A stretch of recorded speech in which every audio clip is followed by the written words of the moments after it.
Déjà pour toute occasion de Kedusha, pour toute occasion qui vient pour renforcer les notions de Torah et de Mitzvot, c'est ce qu'on appelle Kinus Shel Tzadikim Shel Hana'a La'olam, un rassemblement de justes qui profitent au monde, puisque le rassemblement en lui-même déjà est porteur de tous les brachot divines et donne la force nécessaire pour que les décisions Bezrat Hashem et les bonnes résolutions qui sortiront de cette soirée soient investies des brachot de Akadosh Baruch Hu. Quand on parle de la Rabbanit Chaya Mushka, des termes tels que finesse, raffinement, viennent de pair évidemment avec discrétion et dévouement. C'est vrai que rares ont été les gens qui ont réellement été en contact avec la rabbinite sur une base quotidienne. Il y en a eu, mais ils étaient rares. Il y a cette histoire que bon nombre d'entre vous avaient déjà certainement entendue, mais que je répéterai ce soir, où une fois, on avait emmené à l'occasion de l'anniversaire de la rabbinite un panier, un cadeau d'anniversaire, de la part d'une famille, et il y avait dedans également une lettre avec des noms pour des brachot, pour différentes choses, Refoua Shlema, Shidduch, etc. Et le Rav Groner a séparé le panier. Il a donc fait mettre le panier qui soit donné à la rabbinite, et il a transmis la lettre au rabbi, bien qu'il y avait écrit le nom de la rabbinite dessus. Et le rabbi, quand il a vu le nom de la rabbinite sur la lettre, il a dit au Rav Groner, mais c'est pour mon épouse. Alors le Rav Groner, il a dit, oui, non, mais ce sont des demandes de brachot. Là, en faisant parler, c'est-à-dire que l'intention était de toute manière que la rabbinite transmette ça ensuite au rabbi. Et le rabbi lui a dit, directement, lui a dit, et alors, elle peut bénir.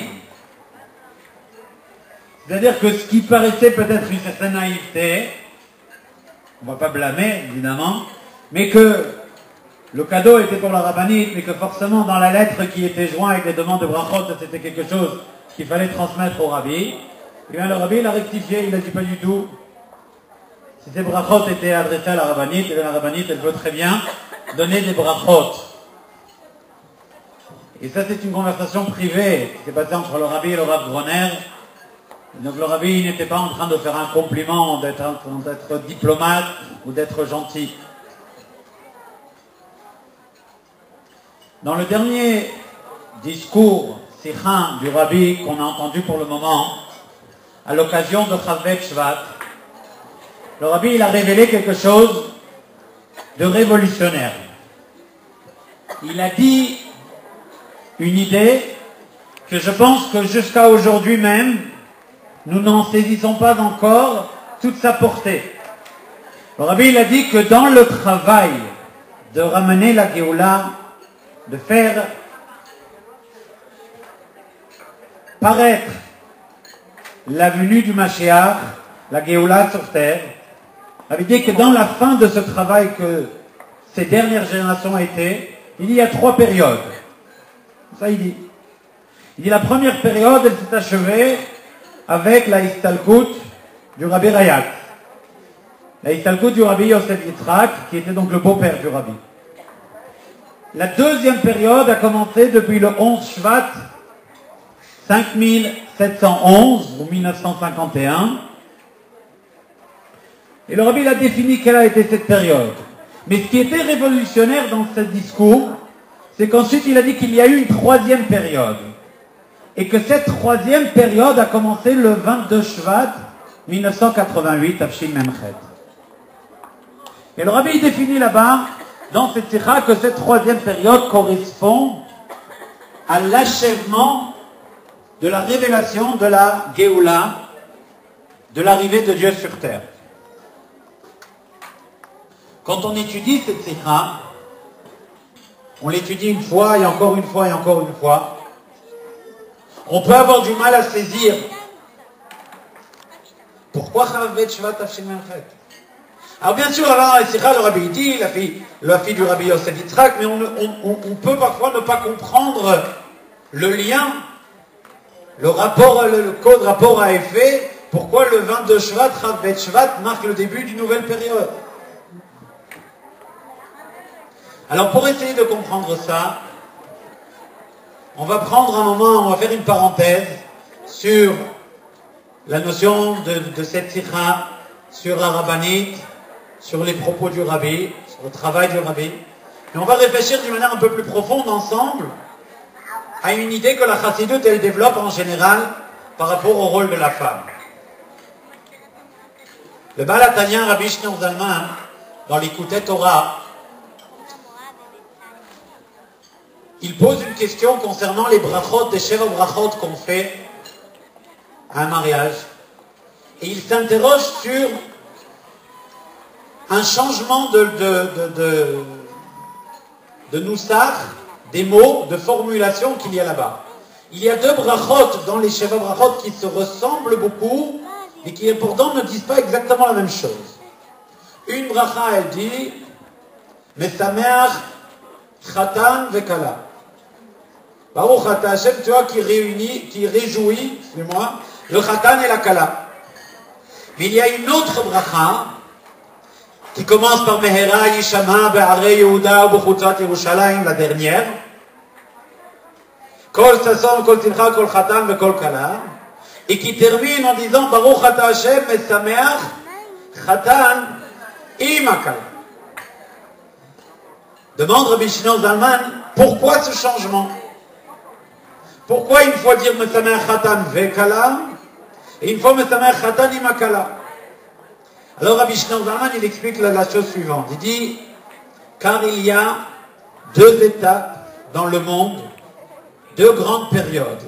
La période du monde, telle qu'elle est maintenant, jusqu'à la venue de la Géoula parfaite et totale, de l'ultime révélation de Dieu et de la divinité, de la spiritualité, et la période après, une fois qu'il y aura eu cette révélation, une fois que la vérité divine se révélera sur terre. Et il dit, en fonction de ces deux périodes, le rôle du Khatan et de la Kala, ou d'une manière plus générale de l'homme et de la femme, ne sont pas pareils. Tant que la vérité divine ne règne pas sur terre, et que le monde se conduit uniquement selon son habit matériel, selon son apparence physique, alors on a Mesameach Chatan Vekala, c'est-à-dire Akadosh Baruch Hu, il réjouit le Chatan et la Kala. Avec le Vav Amosif, c'est-à-dire que la Simcha, elle arrive d'abord à l'homme, la Hashpa'a, l'influence divine arrive d'abord à l'homme, et ensuite, et par le biais donc de l'homme, ça arrive à la femme. Pourquoi cela? Alors, Rabbi Shneur Zalman, et là je vous demande quelques minutes de concentration pour une notion qui est un peu plus profonde, d'après les bases de la Chassidoute. Et il explique que ça dépend des sources, des neshamot respectives des hommes et des femmes.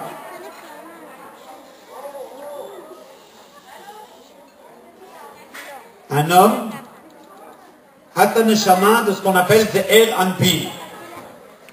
C'est-à-dire ce sont les midotes divines qui sont au nombre de 6, pas de 7. Chesed Gvura Tiferet Netzach Hod Yesod. Ce qu'on appelle Ze'er Anpi, le petit visage de Dieu. Une femme, le source de sa neshama, le mekor de sa neshama, c'est la 7e sphira. Sphira de Malchut. Quand on énumère les sphirotes les unes après les autres, on a donc d'abord les 6 premières, de Chesed jusqu'à Yesod, qui viennent en premier, et ensuite Malchut. Mais Malchut en lui-même, c'est En Melech Bli Am. Un roi n'est que la somme du pouvoir qui lui est investi par l'État qu'il dirige et par le peuple qu'il a élu. Il n'est pas roi autrement. Et voilà pourquoi on dit Mesameach Chatan Vekala, car une femme est de Malchut. Mais, là vient le grand mais.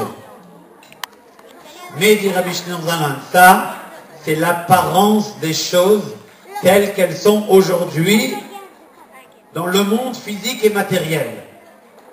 Mais ce n'est pas la réalité profonde des choses. La réalité profonde des choses, c'est que ce qui apparaît à la fin, à savoir Sfirat HaMalchut, en réalité se retrouve à la fin en position de relais, car elle est la source de toute chose. D'ailleurs, ne dit-on pas Keter Malchut? Or, d'après la Kabbalah, Keter, c'est ce qui est au-dessus des Sphirot. Malchut, c'est ce qui est à la fin des Sphirot. Alors, c'est quoi Keter Malchut? C'est au début ou à la fin? Réponse, c'est les deux.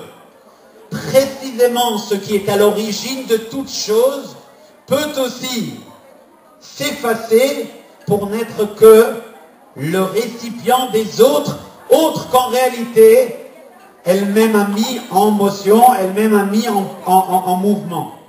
Dans des termes plus clairs, dit le Rabbi Shneur Zalman, tant que le monde il existe avant que la Géoula elle arrive, on croit à tort que Malchut, c'est-à-dire la sphira de Malchut, duquel sont issus les Neshamot des femmes, n'est qu'enfant, il n'est que récepteur, n'est que Mekabelet, comme la lune par rapport au soleil. Et c'est pour ça qu'on dit, mais sa mère Khatan, c'est Kala, aussi, à la suite du Khatan, la Kala.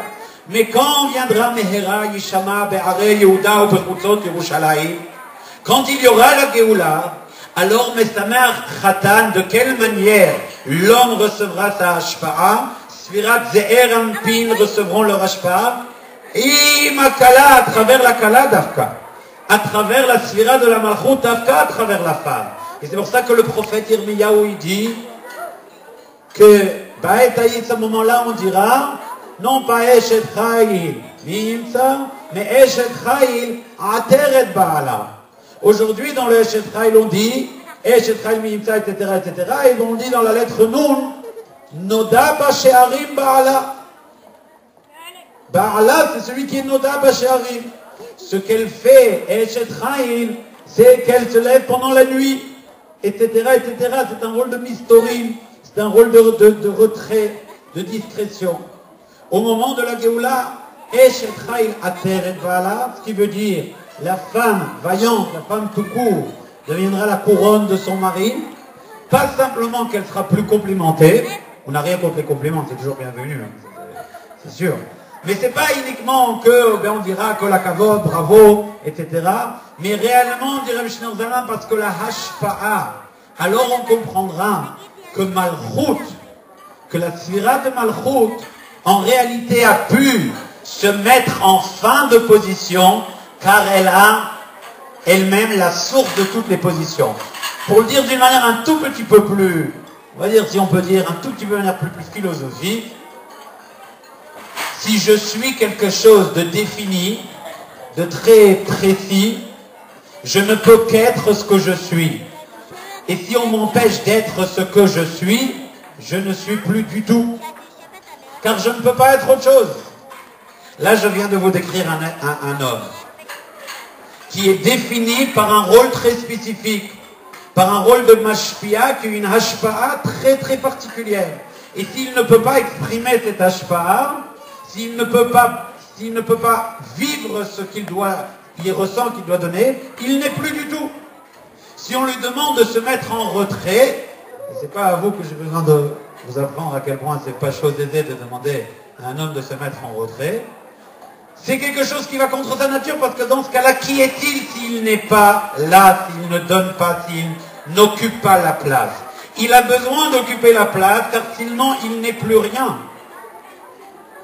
Mais quand je ne peux être ce que je veux, puisque je suis à la source des choses, eh bien quand je peux être ce que je veux parce que je suis Keter, je peux aussi choisir de ne pas être et de recevoir. Car le fait d'être en retrait n'annule pas mon identité, car je peux être ce que je veux, je ne suis pas obligé de me cantonner dans quelque chose de très spécifique. Je peux aussi être là pour aider les autres. Je peux aussi être en retrait. Et ce n'est pas parce que je vais paraître être en retrait que je vais moins être, puisque je peux être ce que je veux, et donc je peux aussi décider pour le moment de moins être. Et regardez même au niveau biologique, comment Akadosh Baruch Hu a fait que même au niveau anatomique, Uniquement une femme, elle a la possibilité de s'effacer, de se mettre en retrait au point de faire vivre une autre vie, une nouvelle vie au sein même d'une vie déjà existante. Ça demande un pouvoir de retrait, de pnima, de pouvoir aller en arrière. Le fait qu'un homme ne le fait pas, ce n'est pas qu'une question de manque au niveau anatomique, c'est parce que ça ne correspond pas à ce qu'il est. Parce que ça voudrait dire qu'il pourrait se mettre en retrait, mais se mettre en retrait, c'est arrêter d'être. Et il ne peut pas arrêter d'être. C'est un suicide de son caractère. Alors que la femme, elle peut être par le retrait. Et c'est ça une force extraordinaire. Et c'est la force de la malchoute. Et en réalité, le Rabbi Shneur Zalman, il va plus loin que ça. Il dit, c'est pas seulement la force de la malchoute, de la sphira, c'est pas seulement la force de Keter. En réalité, cette force-là, c'est la force de Dieu. C'est ça la force de Dieu qui a créé le monde. Comment le monde s'est-il créé? Précisément par le fait qu'Akadosh Baruch Hu Tzimtzem Atzmo a laissé une place pour l'autre d'exister. Ça, c'est l'attribut de Dieu. Et donc, c'est pas étonnant que quand le Beth Amikdash a été détruit, et quand la Shrina elle est partie en galoute, ce rôle-là des femmes est devenu moins apparent. Car ce qui est le lot de Dieu devient automatiquement également le lot des femmes. Car la femme, étant donné qu'elle est directement liée à Sfirat HaMalchut, qui est la Shrina, si la Shrina n'apparaît pas aussi clairement, alors la position de la femme apparaît aussi d'une manière beaucoup plus ambiguë.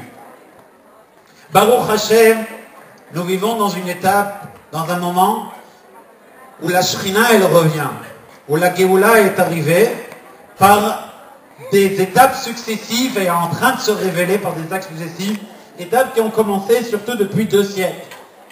Et d'ailleurs, vous ferez attention que depuis que la Shrina s'est révélée, quel est le point de révélation que la Shrina se révèle? C'est que la connaissance de Dieu s'est révélée par les sources de la Kabbalah depuis le Harizal et encore plus par le Baal Shem Tov pour les enseignements de la Chassidut.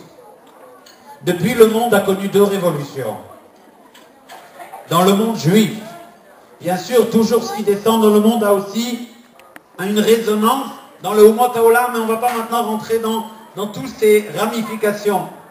Mais les 2 grandes révolutions qu'il y a eu dans le monde juif, et je regarde d'une manière religieuse, c'est d'une part le réveil d'Eretz Israël, et d'autre part le réveil, ou d'une certaine manière la mise en avant du rôle primordial que les femmes occupent dans le monde juif en général, et en commençant par leur propre foyer. Et maintenant, regardez à quel point les choses ne sont pas par hasard. Ces 2 choses-là, Eretz Israël et Neshei Israël et les femmes, sont tous les 2 directement dépendants de Sfirat HaMalchut. Les femmes, comme je vous l'ai dit, Eretz Israël est appelé Eretz HaChaim. Eretz HaChaim, ça fait référence à Mekor HaChaim, qui est également Sfirat HaMalchut. Donc on voit quelque chose d'extraordinaire. Quand une seule et même période, 2 choses se sont réveillées. Pourquoi? Parce que la Shrina commence à sortir d'une très longue hibernation, d'une galoute qui avait sa raison d'être, mais qui, Baruch Hashem, arrive à son terme.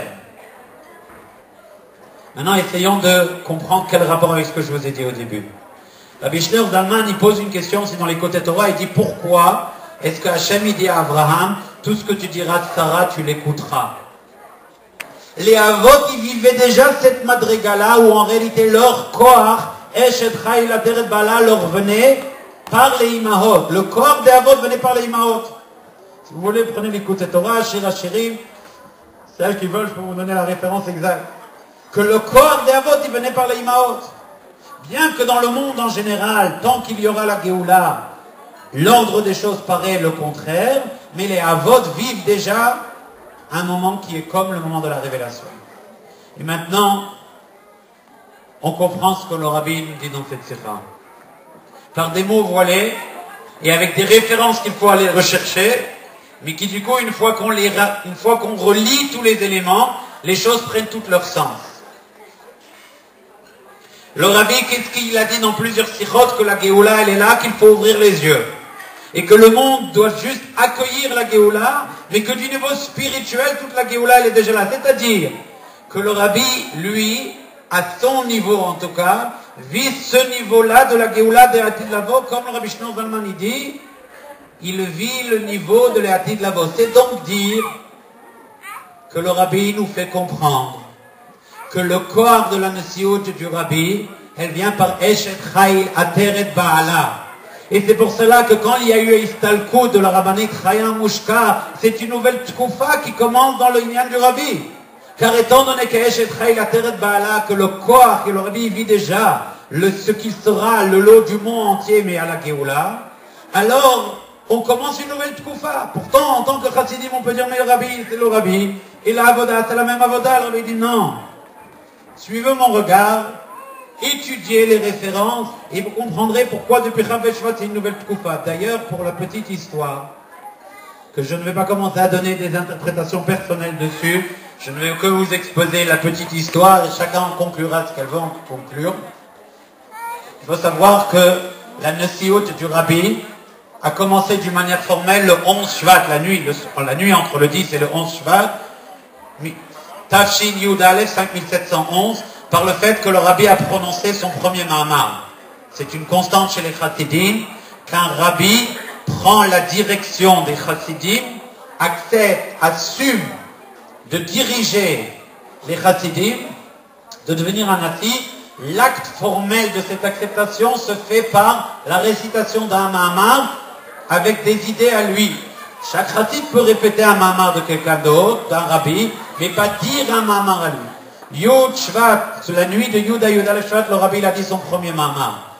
Et la petite histoire que je veux vous dire et vous y méditerez, c'est que depuis Chavet Shvat Tafshin Memchet, malgré des demandes répétées de beaucoup de Ziknei Chassidim et de Rabbanim, le Rabbi a refusé, n'a plus dit de Mahamar.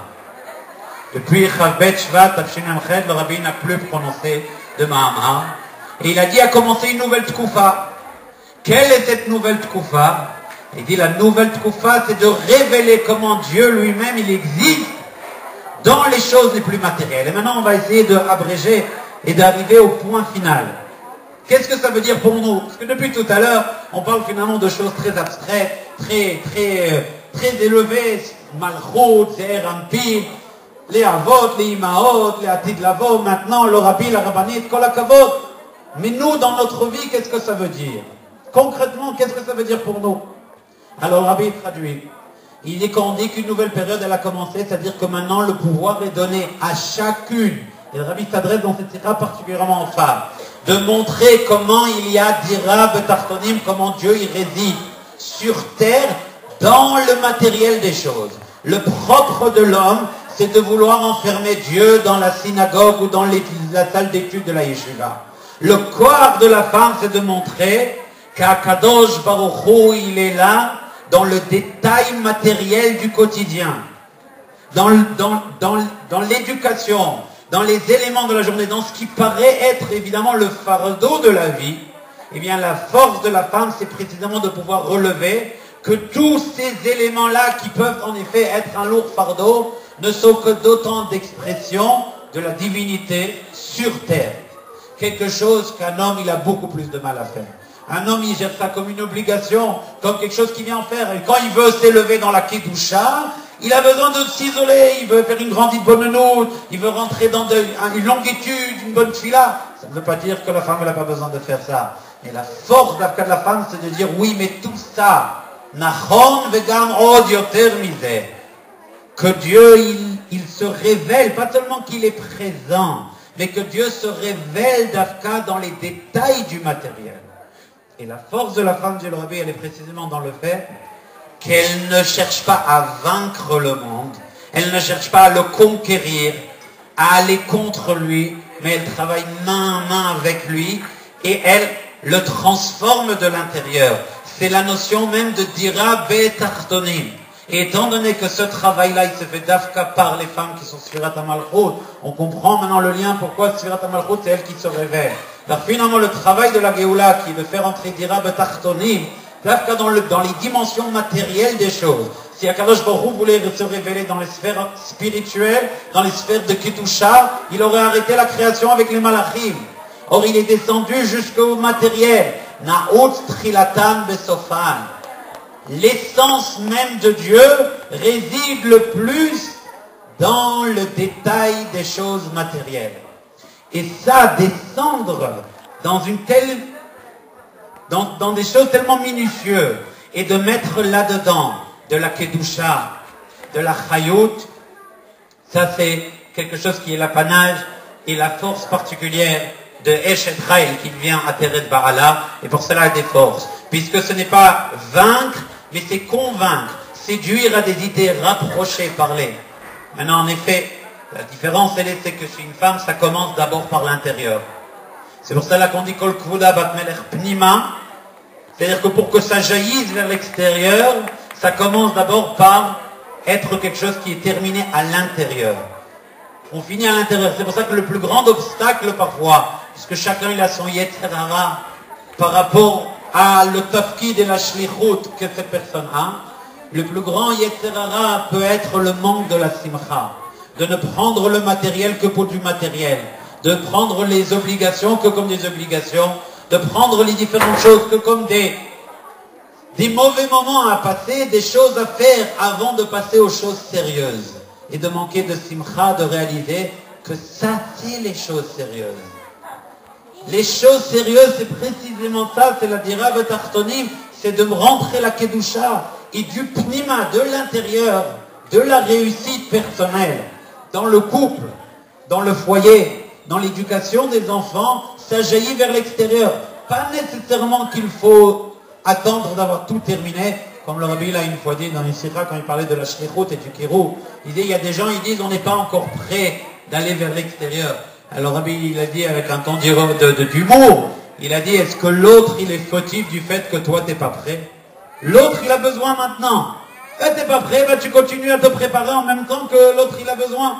Et tu fais les deux choses en même temps. Ce ne sera pas la première fois qu'on demande l'impossible à un juif, ni la dernière d'ailleurs. Alors c'est sûr qu'on peut avoir envie plus de construire de l'intérieur. Il faut avoir envie car la réussite de l'intérieur, elle donne la force vers l'extérieur. Mais il faut savoir que comme on dit l'ilmod ou le lamed, il y a l'HP à bifnim ou l'HP à bachutz. Et d'afka tout l'union de la chassidut, c'est yafutsu mainotecha chutza. Un travail qui a été commencé par rapport aux filles et aux femmes, déjà par le Rabbi Rayat, par Achot Atmimim, par beaucoup de choses, et qui a trouvé, d'une certaine manière, son paroxysme par la notion même de la shlucha qui n'est pas la femme du shaliach, bien qu'elle est mariée, mais elle n'est pas la femme du shaliach, elle est la shlucha. Le shaliach, il a son travail, et la shlucha, elle a son travail. Et il y a le kinuz des shluchim, et il y a le kinuz des shluchot. Et ce sont des travaux différents qui se complètent, et chacun dans son inyan. Ce n'est pas une compétition, c'est un travail complémentaire. Mais la parachèvement de faire venir la Géoula sur terre, dit le Rabbi, ça, ce sera quelque chose qui viendra par le travail des femmes. Le travail des hommes sera nécessaire pour compléter ce qu'il faut là où il faut le compléter.